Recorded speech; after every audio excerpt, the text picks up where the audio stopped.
Sindir KPI yang boikot Rizky Bilar, Isa Zega cap sepele kasus yang dilakukan suami Lesti Kejora. Isa Zega, sahabat Rizky Bilar, kini pasang badan membela suami Lesti Kejora itu. Terlebih kasus KDRT yang diperbuat Rizky Bilar kemarin membuat suami Lesti Kejora dihujat netizen Indonesia. Tak hanya dihujat netizen Indonesia saja, Rizky Bilar juga diboikot oleh KPI dan tak bisa lagi tampil di TV. Menanggapi keputusan KPI tersebut, Isa Zega selaku sahabat Rizky Bilar angkat bicara. Dilansir dari kanal YouTube Intens Investigasi, Isa Zega meminta KPI untuk tidak melakukan hal tersebut pada Rizky Bilar.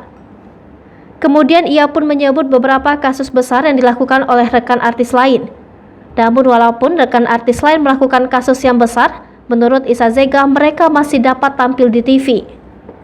Ia pun menegaskan jika perbuatan Rizky Bilar adalah hal yang sepele, meskipun memang KDRT tak diperbolehkan.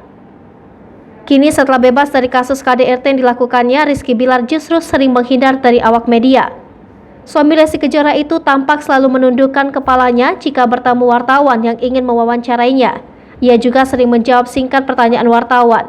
Tak hanya itu, momen kemesraan rumah tangganya juga tidak pernah dipamerkan lagi oleh Rizky Bilar. Hai pemirsa Sri Popo TV, jangan lupa komen, like, dan subscribe, serta tonton terus berita-berita terupdate lainnya ya.